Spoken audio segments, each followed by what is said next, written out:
Usually when you think about a car crash, you focus entirely on the the physical reality of the moment. Right, the immediate aftermath. Yeah, exactly. You're driving down the highway, maybe you're changing the radio station or something, and suddenly, bam, A rear end collision. a rear end collision. Yeah. You pull over, you exchange insurance information, maybe call a tow truck, and you just sort of think the event is basically contained to those two crumpled bumpers. Which is how most of us experience it, yeah. Right. But welcome to our deep dive. Today we have a massive stack of sources, and I mean massive. We've got everything from local Florida traffic data and auto insurance economic analyses to legal industry reports from the Florida Bar. And even those highly guarded behind-the-scenes playbooks from law firm marketing agencies. Yes, those are wild to read. And our mission for this deep dive is to synthesize all of this information to uncover the massive, interconnected, multi-billion-dollar ecosystem of Florida's personal injury machine. It really is a machine. It's crazy. We're going to explore how that single car crash on a local highway ripples outward, spiking your insurance premiums, fueling an absolute boon in the legal industry, and triggering this invisible, high-tech digital marketing war. A war that most of us don't even realize is happening right under our noses. Exactly. I couldn't wait to share this with you all because it's just so surprising. What's really fascinating here is how these completely different sectors, like the physical asphalt of the roads, the macroeconomic algorithms of the insurance industry, and the predictive models of digital advertising, they are all tightly woven together. Like a web. Yeah, into one continuous feedback loop. We were going to connect the dots between your everyday commute and a massive corporate apparatus that literally monetizes that commute. The scale of the data in these sources is just, it's wild. But I feel like to understand the machine, I have to start at ground zero, right? The physical reality of the roads. Absolutely. Because before there's a lawsuit, before there's an insurance claim or a billboard on the side of the interstate,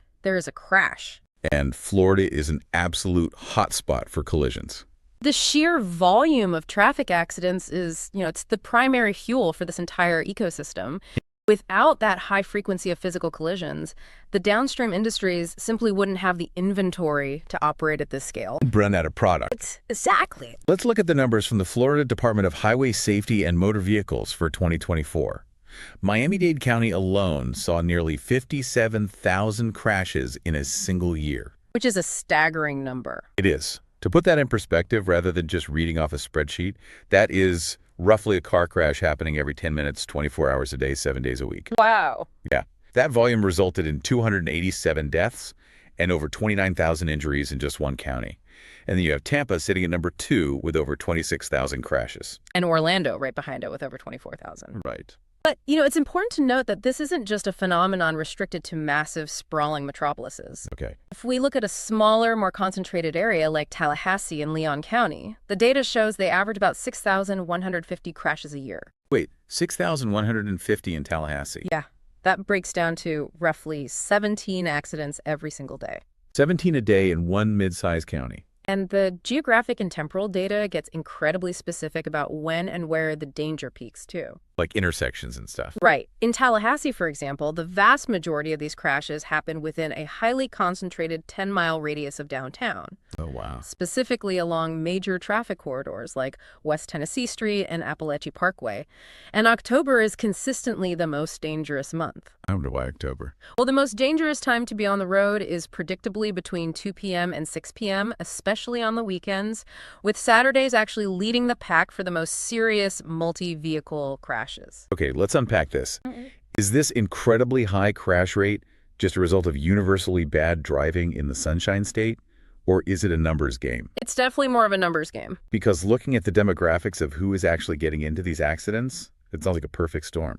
Well, you've got stressed out commuting locals mixing with completely lost, distracted tourists on huge, complex highway systems like I-4 and I-95. That's a very accurate analogy. It's tempting to blame it all on bad drivers, but the data actually points to extreme environmental volatility. Right. It's heavily driven by the intersection of conflicting demographics. So in places like Tallahassee, you have a massive population of young, college-age drivers centered around Florida State University and Florida A&M. Yeah, that makes sense. And statistically, drivers aged 18 to 25 are disproportionately represented in local crashes. This is primarily due to inexperience combined with, well, the modern reality of smartphone distraction. Right, you have an entire demographic that grew up with screens suddenly navigating heavy traffic. Exactly. Then you inject the commuters and delivery drivers who are spending maximum time on the roads during those peak danger hours of 2 to 6 p.m. Just racing against the clock. Right. And on top of that, Florida has a massive tourism economy. You have millions of people navigating unfamiliar rental cars through endless shifting construction zones and heavy congestion. Looking at their phones for directions. Yes, relying on GPS, looking for exits, not watching the car braking in front of them. And crucially, we are seeing a rising number of pedestrians and cyclists integrated into these heavy traffic corridors. Well, that's got to end badly. It does. In Hillsborough County alone, over 300 accidents involve pedestrians and bikes in a single year. The infrastructure simply forces conflicting types of traffic into shared, highly volatile spaces. And because these physical roads are so volatile, we have this massive, constant volume of crashes. Tens of thousands of them. Which brings us to the financial side. Exactly. The reality is you can't have that much twisted metal and physical trauma without someone footing the bill. No, you definitely can't. This physical reality directly translates into severe financial pressure on every single driver in the state. And that happens through the mechanism of auto insurance. If we connect this to the bigger picture, the insurance data becomes genuinely staggering. The national average for full coverage car insurance is $2,638 a year. Okay.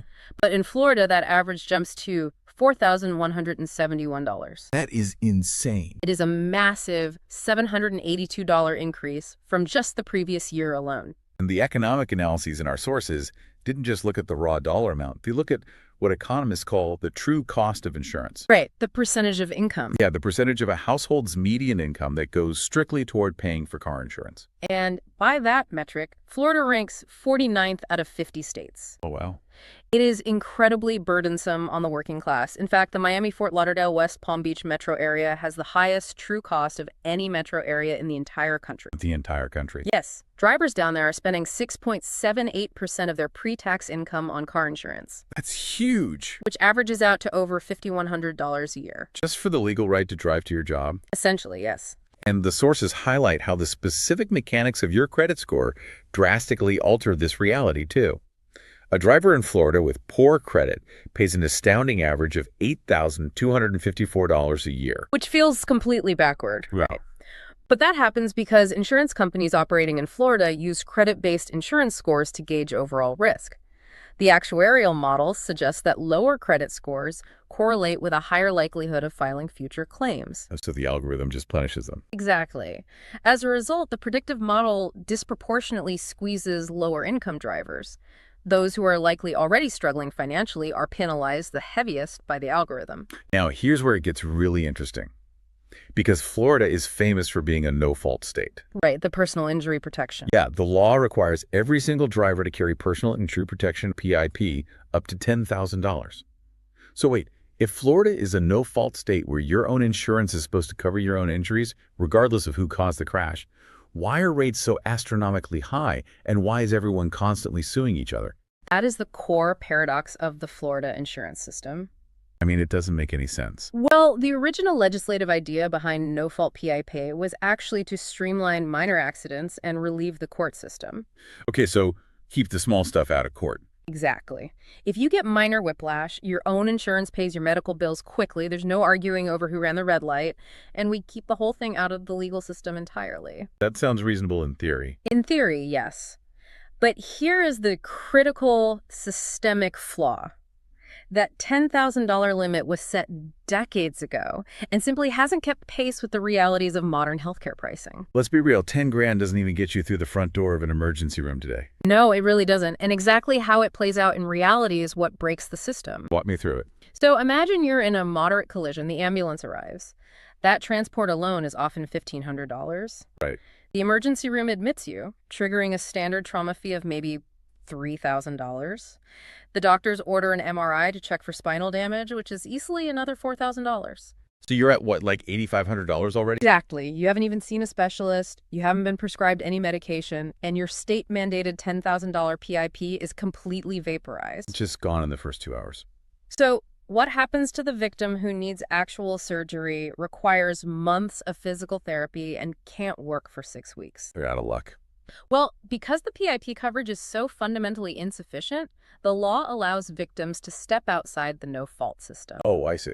They are legally permitted to sue the at-fault driver's bodily injury coverage to recover those ballooning medical costs, lost wages, and pain and suffering. And because these insurance premiums are bleeding drivers dry in the first place, when a crash does happen, victims have zero financial cushion to fall back on. Precise. So their only option for survival, to literally avoid medical bankruptcy, is to sue. Which creates a massive, relentless volume of lawsuits. That volume, Florida is litigating at over 12 times the rate of the rest of the United States. And the legal industry has expanded rapidly just to process this demand. They need more lawyers for all those cases. Exactly. The state's lawyer population has grown 17% in the past decade, bringing the total to over 80,000 active lawyers. 80,000, and the demand is surging everywhere. The data show Tallahassee ranks #2 nationally for lawyer demand, and Miami ranks #3, sitting just behind Washington, D.C. The concentration is incredible. And the money following this demand is huge, too.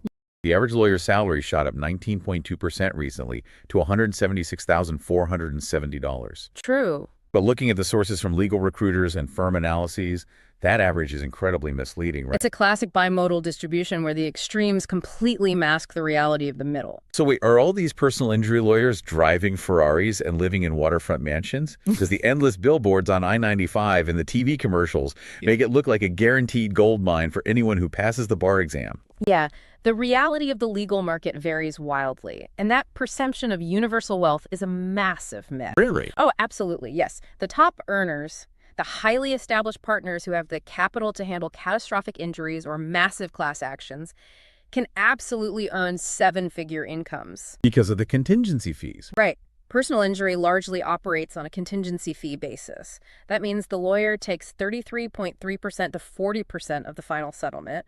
If a firm wins a $3 million commercial trucking case, the payout is massive. That's huge money. But for the vast majority of those 80,000 lawyers, they aren't seeing multi-million-dollar verdicts. Not at all. Starting salaries for public defenders or associates at smaller firms can be as low as $40,000. Oh, wow. That's way lower than I thought. Even mid-sized fame associates might make around $100,000. For many solo practitioners, the reality is a fierce daily struggle to simply acquire clients in an incredibly cutthroat, saturated market. Because there's so much competition. Exactly. If you are working purely on contingency, you are fronting the costs of the investigation. You might go 6 or 8 months without seeing a single paycheck while you fight a case, hoping for a settlement that keeps the lights on. And because acquiring the client is so vital, the competition to actually find and win those lucrative injury cases is absolutely ruthless. It's a battleground. The battle isn't usually fought in a dramatic courtroom scene, though. It's fought online, in Google algorithms, and at the negotiation table. Which raises an important question. How does a justice system actually function when it's scaled up to handle this massive industrialized volume of claims? That's a great question. The answer is that it operates much more like a corporate clearinghouse than a traditional courtroom. The numbers on this blew my mind when I read the sources. Despite the hundreds of thousands of crashes and the thousands of lawsuits filed, only 3% to 5% of personal injury cases in Florida actually go to trial. Only 3 to 5%. The vast majority, 95% to 97%, are settled out of court. Why do all these aggressive trial lawyers avoid the actual trial? Primarily for 3 reasons: the exorbitant cost, the severe court congestion, and the unpredictability of juries. Cost being a big one, I assume. Huge. Taking a case to a jury trial is extraordinarily expensive. We're talking tens of thousands of dollars out of the firm's pocket just to hire expert witnesses, accident reconstructionists, and medical specialists to testify. Right, and they're fronting all that money. Exactly. Furthermore, the court system is so backlogged with that 12,237% spike in filings that it can take years just to get a trial date. Years. Years. And finally, juries are wildcards. There is no guarantee you will win.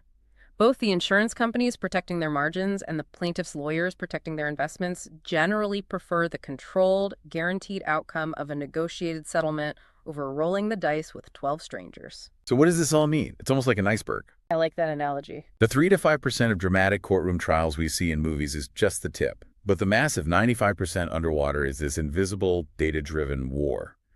It's less like a traditional courtroom and more like a high-stakes financial clearinghouse. That's a very precise way to look at it. The lawyers are essentially day traders, and the car crashes are the commodities they're trading. If 95% of the work is just getting the client and negotiating the settlement, acquiring the client becomes the single most valuable part of the business model. Right. And because it's so competitive, these law firms are engaging in what marketing agencies call the PPC arms race pay-per-click advertising. The digital marketing data we reviewed highlights the sheer financial risk of this arms race. Law firms in highly competitive cities like Tampa and Miami are spending anywhere from $1,800 to $3,500 a month just on local search engine optimization. Just to show up on a map. That's literally just to make sure they show up on Google Maps when someone searches for a lawyer nearby. And the pay-per-click stuff is even crazier. We need to break down the real-world stakes here. In a PPC model, a law firm might literally be paying Google $200 just because someone clicked their link. Just for one click. Yes. That's $200 gone in a second, regardless of whether that person actually hires them or even has a valid case. Which is exactly why the technology has had to evolve so rapidly. Firms are no longer just buying random Google ads. They are utilizing highly advanced AI-powered marketing platforms. Wait, AI? Oh yeah, these algorithms analyze search patterns to predict exactly which ad clicks are most likely to convert into high-value catastrophic injury cases. How does the AI actually know if an accident is profitable? That sounds like sci-fi. It looks for specific linguistic signals. If a user searches fender bender lawyer, the algorithm recognizes that as a low-value claim. Because it's probably just property damage. Right, and it bids 0. But if the search is commercial trucking accident attorney, the AI instantly knows that commercial trucking policies carry multi-million-dollar mandatory limits. Oh, wow. So in a fraction of a millisecond, the algorithm authorizes a massive bid to aggressively outbid competitors for that specific clip. So it's ruthlessly optimizing the marketing budget to target the most profitable accidents in real time. It is entirely automated. That is wild. But it's not just technology that impacts the value of these cases, right? Our sources mention that macroeconomics play a huge role too. Yes, economic trends directly impact a victim's financial recovery.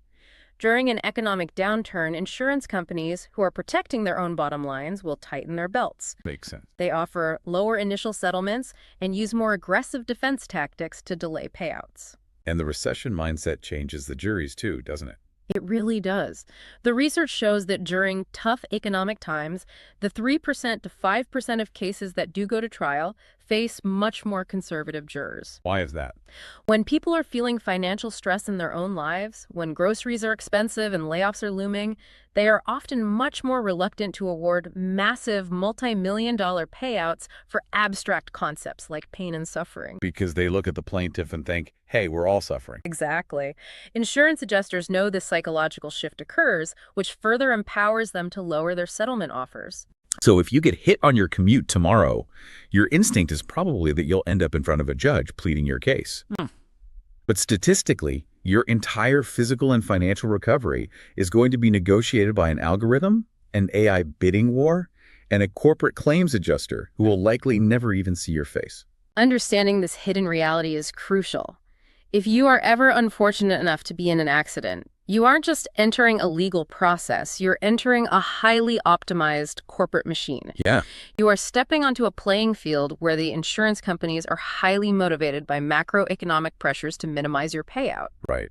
And at the exact same time, the law firms competing for your case are utilizing military-grade predictive tech to acquire your business. It's intense. Knowing that your case will almost certainly be settled through intense financial negotiation rather than a dramatic trial fundamentally changes how you should approach the entire process. It really reframes the whole experience. So let's recap this incredible journey we've been on today. We started out on the physical pavement, looking at the sheer volume of danger. Nearly 57,000 crashes a year in Miami, 17 a day in Tallahassee. A lot of physical collisions. And we saw how that twisted metal and broken glass ripples directly into the economy, driving Florida's auto insurance premiums to some of the highest in the nation, and brutally penalizing those with poor credit scores. The financial burden is immense. We explored how the systemic inadequacy of the $10,000 no-fault PIP limit essentially forces victims into the courts, creating a 12,237% spike in lawsuits compared to the rest of the country. Fueling the entire legal boom. Right. And finally, we uncovered how that resulting legal gold rush has triggered an invisible AI-driven digital marketing war just to sign the most lucrative clients before the competition competition does. It is a vast, complex, and highly efficient ecosystem. And, it's important to note that our goal today isn't to judge the policies of the insurance carriers or the practices of the trial lawyers. No, not at all. Both industries are operating within the exact parameters of the laws and the economic realities of the state. Our mission was simply to present the factual data of how this massive machine actually operates beneath the surface. And it operates with ruthless efficiency. But before we wrap up this deep dive, we want to leave you with one final thought to mull over. Something to think about. Yeah. With AI now being used by law firms to predict exactly which accident victims are the most profitable to target for advertisements, what happens to the folks with legitimate but low-value injuries? That's a serious question. Right.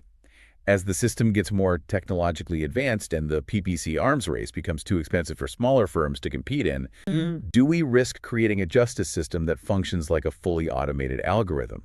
Where only the most lucrative accidents get representation. Exactly. Something to think about the next time you see a legal billboard on the highway. Legal disclaimer. This video was created for educational and entertainment purposes only. It does not constitute legal advice. If you have been injured in an accident, contact an attorney